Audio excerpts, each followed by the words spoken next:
Bienvenue sur Tribune Africaine, l'actualité africaine sans filtre. Bienvenue sur Tribune Africaine, l'actualité africaine sans filtre. Restez, les révélations vont vous surprendre. Avant de regarder cette vidéo, un point essentiel s'impose. Ce que vous allez entendre n'est pas une rumeur, ni une analyse extérieure. Il s'agit du témoignage officiel d'Eladj Ali Ouinega, présenté par les autorités burkinabè comme l'un des acteurs impliqués dans la tentative de déstabilisation récemment déjouée. Dans cette déclaration, diffusée par les canaux officiels, Eladj Ali Ouinega revient sur les contacts, les échanges et les intentions qui entouraient ce complot. Son récit permet de mieux comprendre comment ce plan aurait été structuré, comment certains acteurs ont été approchés, et surtout comment une opération présentée au départ comme anodine aurait évolué vers un projet de renversement du pouvoir. Ce témoignage est une pièce du puzzle. Il devra être analysé, recoupé et confronté à d'autres faits. Regardez-le attentivement. Chaque mot compte. Voici maintenant le témoignage d'Eladj Ali Ouinega. Après Madi Sakandé hier, un autre complice du projet de déstabilisation vient de faire ses aveux.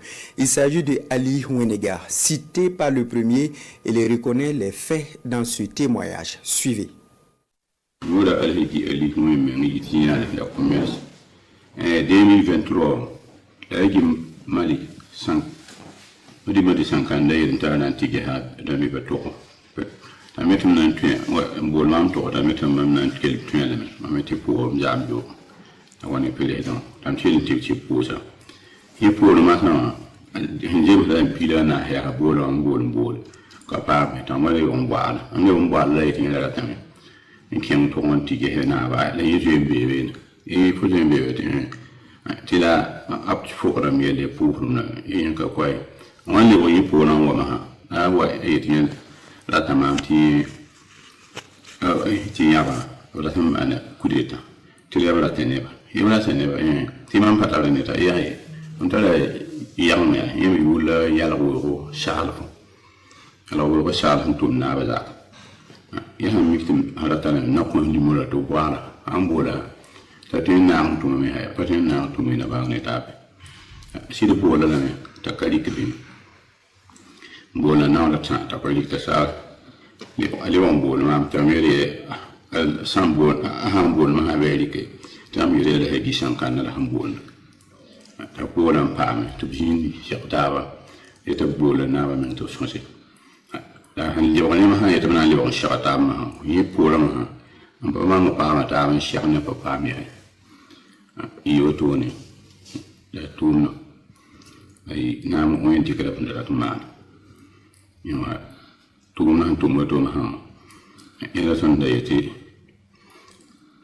wala tunu la pratin sagro tunu game ya ko mo tan da tun bon te président Ibrahim Traoré subuli da dum bon hula ne tin tun mai gilli min hene fa ya ba mu so gitu ben to ande ko buya nguli pir bulle ile ba buya ya ba mu so ton fa zanga ni yole ni shofa na dum to fa na kili na ngade bibe peligrin temji mbaare san tale bibera kelam bahaba te tourne tourne yo ne kelam pahay barak. Pour bien comprendre la portée du témoignage que vous venez de voir, il faut revenir en arrière, au premier témoignage officiel diffusé par les autorités burkinabè. Ce premier récit avait posé le cadre, celui d'une tentative de déstabilisation structurée, impliquant des contacts internes, des relais et un objectif final clairement politique.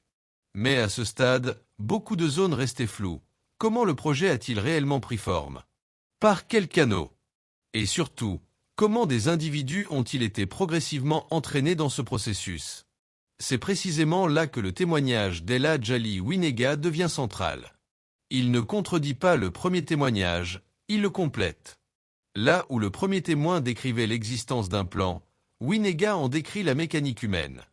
Il montre comment un projet de déstabilisation ne commence jamais par un discours brutal, mais par des échanges informels, des relations de confiance, parfois même des liens personnels ou communautaires. Un point clé commun aux deux témoignages est la banalisation initiale de l'objectif. Dans le premier témoignage, il était déjà question de rencontres présentées comme anodines, presque administratives. Winega confirme cette méthode. Au départ, rien n'est présenté comme une attaque contre l'État. On parle de visites, de discussions, de projets flous. C'est une stratégie classique, avancer sans alerter, tester les réactions, identifier les hésitations et les loyautés. Deuxième élément de convergence, la logique de réseau. Le premier témoin évoquait des rôles répartis, sans forcément entrer dans les détails. Le témoignage de Winega donne chair à cette idée. Il montre comment chacun n'a accès qu'à une partie de l'information. Personne ne détient, au départ, une vision complète du plan. Cela permet de limiter les risques, de maintenir une forme de déni et de rendre les responsabilités plus diffuses. Troisième point fondamental, la temporalité du complot. Aucun des deux témoignages ne parle d'une action immédiate. Au contraire, ils décrivent une construction progressive, étalée dans le temps. Cette lenteur apparente n'est pas un signe d'amateurisme, mais une stratégie. Plus le processus est long, plus il devient difficile pour les participants de faire marche arrière, et plus les enjeux personnels et relationnels s'entremêlent avec l'objectif politique. Les deux témoignages convergent aussi sur un aspect sensible, l'existence de connexions extérieures, sans que celles-ci soient toujours nommées ou détaillées. Le premier témoignage évoquait déjà des influences et des soutiens indirects. Winega, lui, parle d'encouragement, de références et de perspectives venues d'ailleurs. Cela renforce l'idée que le Burkina Faso n'était pas un cas isolé, mais un terrain inscrit dans une dynamique régionale plus large. Mais il est essentiel, à ce stade, de rappeler une chose. Ces témoignages s'inscrivent dans une procédure officielle en cours. Ils doivent être analysés avec rigueur, sans extrapolation hâtive. Un témoignage n'est pas une condamnation définitive. Il apporte des éléments, pas une vérité absolue. La justice, les enquêtes complémentaires et les recoupements seront déterminants pour établir les responsabilités exactes. Ce que ces deux témoignages révèlent, en revanche, de manière très claire, c'est la nature moderne des tentatives de déstabilisation. On ne parle plus seulement d'armes ou de putsch visibles, mais de réseaux, d'influences, de relations humaines exploitées et de récits construits pour fragiliser l'état de l'intérieur. En reliant ces deux témoignages, on comprend que le véritable enjeu dépasse les individus cités. Il concerne la résilience des institutions, la vigilance citoyenne et la capacité d'un pays à identifier les signaux faibles avant qu'ils ne deviennent des crises majeures.